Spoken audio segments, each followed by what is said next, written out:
Alright, so just a short video. ORL announced in the Discord, but not on Twitter, that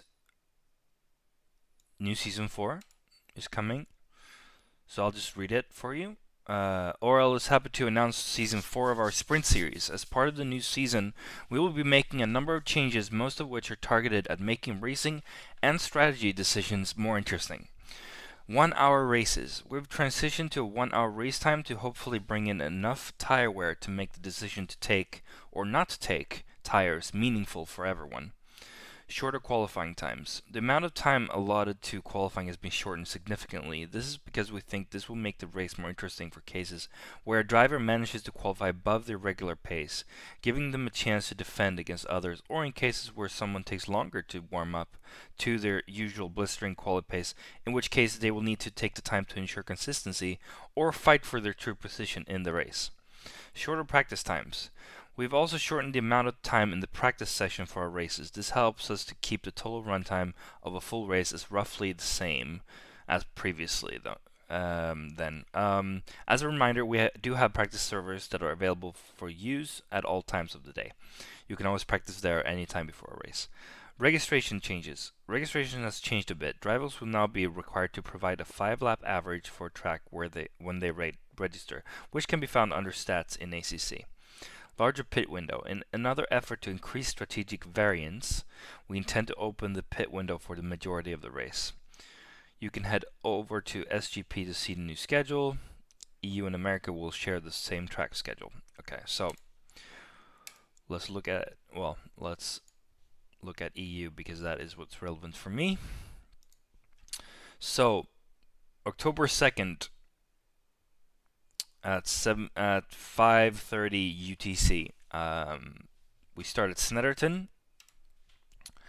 We have 24 ambient temperature, no weather randomness, a little bit of cloud. Okay, so it's definitely going to be dry, I would say. Definitely going to be dry. Let's go back.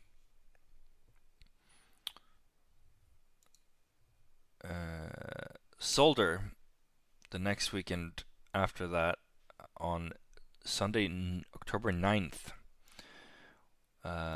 will have 23 ambient, weather randomness 2, a little bit cloud level, and a tiny bit of rain. So we could expect rain here. It's not, weather randomness 2 is not going to be crazy. It's going to be realistic weather.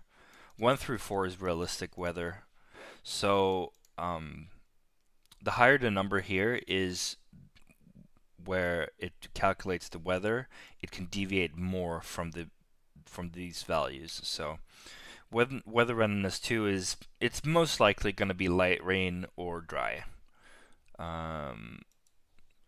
So we're seeing a little bit of variance already after just 2 races there. Suzuka, the 16th of October, Suzuka, 22 ambient. Again, when weather randomness is a 2, cloud level 0.25, rain 0.15. Pretty much the same as Zolder. A little bit of cloud, a little bit of risk of rain, but the weather is not going to be anything crazy. Watkins Glen follows up in round 4, 23rd of October, and we'll have a bit more, still realistic weather, but a bit more deviation from these values. Lower amount of rain in the value. Decent cloud level, 23 ambient. But yeah, that could create some heavy rain if need be. So we'll see how that turn out. And after that, we have Nürburgring on the Sunday 30th of October. And here you see, okay, so 26 ambient, 7 weather randomness. Okay, so that can be anything. That can be really crazy weather. 0.1 cloud level, 0.1 rain, so very low cloud level, very low rain values here, but the randomness is absolutely crazy. I think it's 1 through 8, so this is like the second highest number, so it can be anything from storm to completely dry.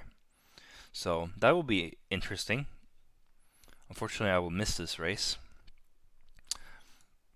Let's move on to Kyalami. I will be back for Kyalami, and we'll have 30-degree ambient, so very, very high ambient temperature. Weather randomness 2, cloud level 1, 0 rain. So again, not much deviation from these original values. 0 rain, most likely going to be dry. And then we go to Donington, and here we are back to a high ambient temperature, but no weather randomness at all, a very low cloud level, and pretty low risk of rain as well. So we could see. I don't know exactly, since there's no weather randomness. I don't know whether this would mean that we would have rain or not, but I would assume not, because in game, for you to add manually in the weather menu to add rain, you have to have 60% cloud level. So without the weather randomness, I don't think that this would be wet, but who knows, really. If we go back, we then go to Spa on November 20th, and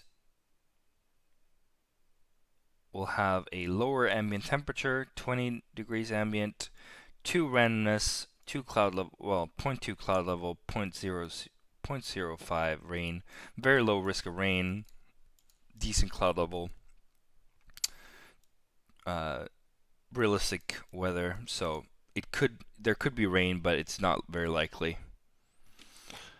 If we then move on to the 9th race of the season, we go to Barcelona, and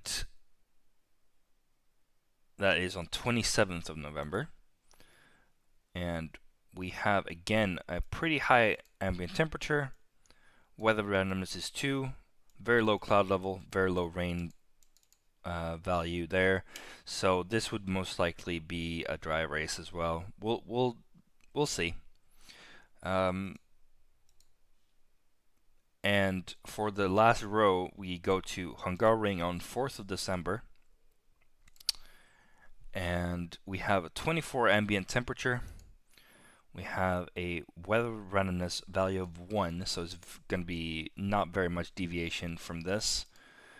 And because of the low cloud level, I think this will not be a rainy race, but who knows?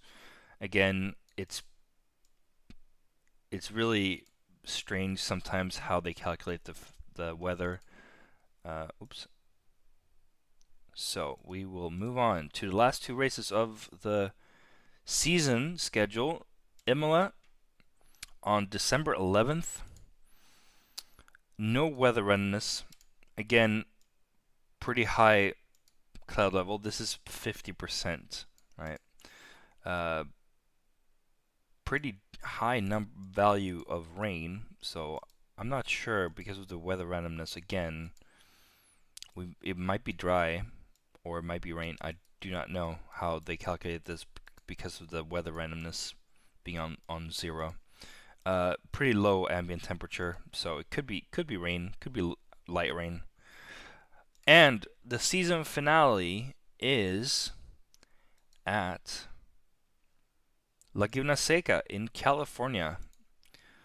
We go there on Monday, 19th of December. 28 degrees ambient temperature, 0 weather randomness, cloud level at 50%, 0.5, and 0 rain. So most likely, very, very likely, going to be a dry race. I think, so the way I wrote it was here. More varied tracks. Big thumbs up on that.